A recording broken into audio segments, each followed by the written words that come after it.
ജന്മനക്ഷത്രങ്ങളുടെ പൊതുസ്വഭാവങ്ങൾ, ഓരോ നക്ഷത്രത്തിലും ജനിച്ചാലുള്ള പ്രത്യേകതകൾ, ഓരോ നക്ഷത്രത്തിനും അശുഭങ്ങളായ നക്ഷത്രങ്ങൾ, ദോഷശാന്തിക്കും ഐശ്വര്യത്തിനുമായി അനുഷ്ഠിക്കേണ്ട കാര്യങ്ങൾ, അനുകൂല നിറങ്ങൾ തുടങ്ങിയവയാണ് ഈ അധ്യായത്തിൽ ഉൾപ്പെടുത്തിയിരിക്കുന്നത്. ഓരോ നക്ഷത്രത്തിനും പ്രതികൂലമായ നക്ഷത്രങ്ങളിൽ ശുഭകർമ്മങ്ങൾ ഒഴിവാക്കേണ്ടതാണ്. ആ നക്ഷത്രത്തിൽപ്പെട്ടവരുമായി കൂട്ടുപ്രവർത്തനങ്ങൾ, അവരെ കണി കാണൽ, അവർക്ക് വേണ്ടി ജാമ്യം നിൽക്കുക തുടങ്ങിയ കാര്യങ്ങൾ ഒഴിവാക്കണം. ഓരോ നക്ഷത്രത്തിൻ്റെയും ദേവതയെ നിത്യം ഭജിക്കുന്നതും ഉത്തമമാണ്. ദശകാല വ്യത്യാസങ്ങൾ പരിഗണിക്കാതെ ജീവിതകാലം മുഴുവനും നക്ഷത്ര ദേവതയെ ഭജിക്കാം. അതിനുള്ള മന്ത്രങ്ങളും ഇവിടെ ഉൾപ്പെടുത്തിയിട്ടുണ്ട്. നക്ഷത്രമൃഗം, പക്ഷി, വൃക്ഷം, ഗണം, ഭൂതം തുടങ്ങിയവയും പ്രത്യേകം കൊടുത്തിട്ടുണ്ട്. ഓരോ നക്ഷത്രജാതരും അവരവരുടെ മൃഗത്തെയും പക്ഷിയെയും ഉപദ്രവിക്കുകയോ കൊല്ലുകയോ ചെയ്യാൻ പാടില്ല. അവയെ പരിരക്ഷിക്കുവാൻ കഴിയുമെങ്കിൽ അത് ആയുർവർദ്ധനകരവുമാണ്. നക്ഷത്രവൃക്ഷത്തെ നട്ടുവളർത്തുന്നതും ഐശ്വര്യപ്രദമാണ്. എല്ലാ കൂട്ടുകാരെയും തത്വമസി ജ്യോതിഷത്തിലേക്ക് സ്വാഗതം ചെയ്യുന്നു.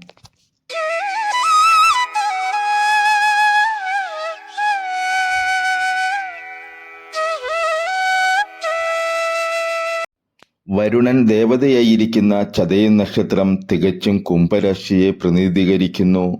രാഹുവാണ് ദശാനാഥൻ. ഈ നാളിൽ ജനിക്കുന്നയാൾക്ക് മുൻകോപം ജാസ്തിയായിരിക്കും. എന്നാൽ ഇവർ ശുദ്ധഹൃദയരാണ്. നിവൃത്തിയുള്ളത്ര ആരോടും അഹിതമായി പെരുമാറുവാനോ സംസാരിക്കുവാനോ ഇവർ ഒരുമ്പെടാറില്ല. അത്തരം സന്ദർഭങ്ങൾ ഉണ്ടായാൽ സാമാന്യ മര്യാദയുടെ പേരിൽ ഒരു സങ്കോചം ഇവരെ ബാധിക്കുന്നത് കാണാൻ കഴിയും. ഇവർക്ക് അനിതരസാധാരങ്ങളായ ചില ഗുണങ്ങളുണ്ട്. ആശ്രിത വാത്സല്യം, ഔദാര്യം, പെരുമാറ്റത്തിലുള്ള യോഗ്യത, സൽക്കാരശീലം എന്നിവയാണ് ആ ഗുണവിശേഷങ്ങൾ.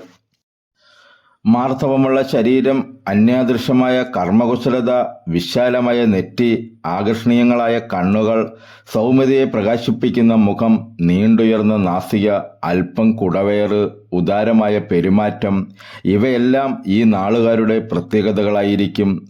ഒരു നോട്ടത്തിൽ തന്നെ ഇവർ ഭാഗ്യവാന്മാരോ കുലീന കുടുംബജാതരോ ആണെന്ന് തോന്നത്തക്ക വിധം പ്രത്യേക ലക്ഷണം ഇവർക്കുണ്ടായിരിക്കും. സത്യധർമാദികളെ കഴിവതും കൈവിടാതെ പറയുകയും പെരുമാറുകയും ചെയ്യുന്നവരായിരിക്കും ഇക്കൂട്ടർ. ഇവരെ ആദർശനിഷ്ഠന്മാരെന്ന് പറയാം. പക്ഷേ ആദർശത്തിൻ്റെ പേരിൽ ഇവർക്ക് വലിയ ശത്രുക്കളെയും മത്സരങ്ങളെയും ജീവിതത്തിൽ പലപ്പോഴും നേരിടേണ്ടി വരും.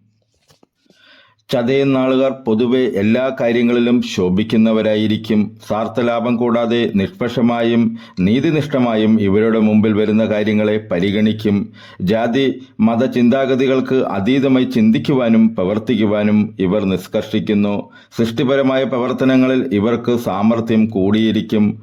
ഒരാളിനെക്കുറിച്ചോ ഏതെങ്കിലും കാര്യത്തെക്കുറിച്ച് തന്നെയോ ഇവർക്കൊരു അഭിപ്രായം തോന്നിയാൽ അത് പിന്നെ മാറ്റുവാൻ പ്രയാസമായിരിക്കും. ബുദ്ധിശക്തിയും കർമ്മകുശലതയും ഉള്ളവരാണ് ഇവരെങ്കിലും ചഞ്ചലചിത്രന്മാരായിരിക്കുമെന്ന് കൂടി പറയേണ്ടതുണ്ട്. ചതയൻ നാളുകാരെ മിക്കവാറും ഭാഗ്യവാന്മാരാണെന്ന് പറയാമെങ്കിലും ഗുണദോഷാനുഭവങ്ങൾ ഇവർക്ക് സമ്മിശ്രമായേ ഇരിക്കുകയുള്ളൂ.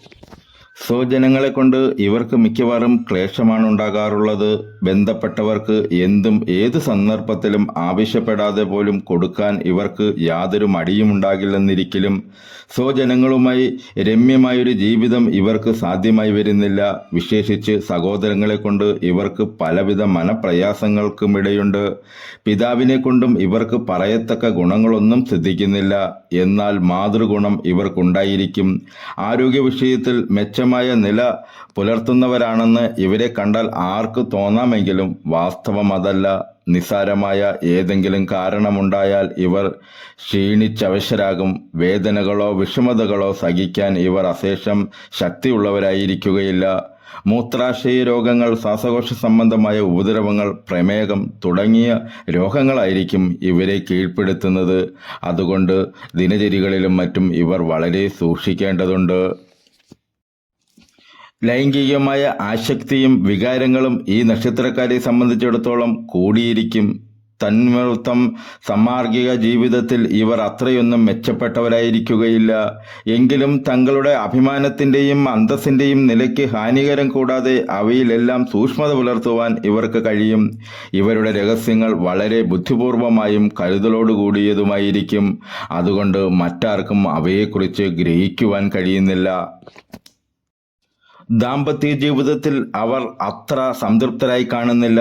ശനി വ്യാഴന്മാർ ഇവരുടെ ജാതകത്തിൽ പരസ്പരം ത്രികോണത്തിൽ നിന്നാൽ വിവാഹം കഴിക്കാത്തവരായി കാണാനും സാധ്യതയുണ്ട്. ജാതകങ്ങളിൽ ഇത്തരം കുഴപ്പങ്ങളില്ലാത്ത ചതയം നാളുകാർ നേരത്തെ തന്നെ വിവാഹത്തിലേർപ്പെട്ട് സ്വസ്ഥമായ കുടുംബജീവിതം അനുഭവിക്കാറുണ്ട്. ഇവരുടെ ഭാര്യമാർ ഐശ്വര്യവതികളും ഭരണശേഷിയുള്ളവരുമായിരിക്കും. ഇത്തരത്തിലാണെങ്കിലും ചതയം നാളുകാരുടെ ജീവിതത്തിൽ ഏതോ ഒരു കുറവ് കണ്ടുവരുന്നു എന്നുള്ളതാണ് വാസ്തവം. എന്നാൽ അത് മറ്റുള്ളവർക്കൊന്നും മനസ്സിലാക്കുവാൻ കഴിയുന്നതുമല്ല. ഏതാണ്ട് 34 വയസ്സുവരെ ഇവർക്ക് പറയത്തക്ക പുരോഗതിയോ നേട്ടമോ സിദ്ധിക്കുന്നില്ല. അതിനുശേഷം ഇവർ പ്രവർത്തിക്കുന്ന ഓരോ രംഗങ്ങളിലും വിജയശ്രീ ലാളിതരായിത്തീരുന്നു. ഈ നക്ഷത്രത്തിൽ ജനിച്ച സ്ത്രീകൾ കാഴ്ചയിൽ ശാന്ത സ്വഭാവികളായിരിക്കും. എങ്കിലും ഈ നക്ഷത്രത്തിന് പറയപ്പെട്ട മുൻകോപം ഇവർക്ക് കൂടുതലായിരിക്കും. ദൈവികങ്ങളായ ആചാരങ്ങളിലും അനുഷ്ഠാനങ്ങളിലും ഇവർക്ക് നിഷ്കർഷതയുണ്ട്. വിവേകവും നല്ല പെരുമാറ്റവും ഇവരിൽ കാണാം. പക്ഷേ ക്ഷിപ്രകോപം കൊണ്ട് കുടുംബകലഹം കൂടെ കൂടെ ഉണ്ടാകാൻ ഇടപോരുന്ന സ്വഭാവവിശേഷവും ഇവർക്കുണ്ടായിരിക്കും. ഇവർ ആരോഗ്യവതികളായിട്ടല്ല അധികവും കാണപ്പെടുന്നത്. മൂത്രാശയ രോഗമോ ഗർഭാശയത്തെ ബാധിച്ചു കൊണ്ടുണ്ടാകുന്ന രോഗങ്ങളോ ആയിരിക്കും ഇവരെ അധികവും അലട്ടുന്നത്. ഭർത്താവിൽ അളവറ്റ സ്നേഹ ബഹുമാനങ്ങൾ പുലർത്തിപ്പോരുമെങ്കിലും ചതയം നാളുകാരികളായ സ്ത്രീകൾ അധികവും ദാമ്പത്യ ജീവിതത്തിൽ അത്ര തന്നെ സന്തുഷ്ടരായിരിക്കുകയില്ല. ഭർത്തൃദുരിതമോ നീണ്ട വിരഹമോ ഇവർക്ക് അനുഭവിക്കാൻ ഇടവരും. ജാതകങ്ങളിൽ അവയ്ക്കുള്ള ലക്ഷണങ്ങൾ ഉണ്ടായിരുന്നാൽ ചതയം നാളുകാരിയുടെ വിവാഹ ജീവിതം ദുരിതപൂർണമായിരിക്കും. ഈ നക്ഷത്രത്തിൽ ആദ്യമായി ഋതുവാകുന്ന സ്ത്രീകൾക്ക് സ്ത്രീ സന്താനങ്ങൾ അധികമായിരിക്കും. മലടി ആയിരിക്കുമെന്ന് വേറൊരു പക്ഷം. ഗൃഹനിർമ്മാണം, ഔഷധസേവ, ശാന്തി, കർമ്മങ്ങൾ ഇവയ്ക്കെല്ലാം ഈ നക്ഷത്രം സ്വീകരിക്കാവുന്നതാണ്. ചതയം നക്ഷത്രത്തിൻ്റെ ദശാനാഥൻ രാഹുവാണല്ലോ. സാമാന്യേന 9 വയസ്സ് വരെ രാഹു, തുടർന്ന് വ്യാഴം, ശനി, ബുധൻ, കേതു, ശുക്രൻ.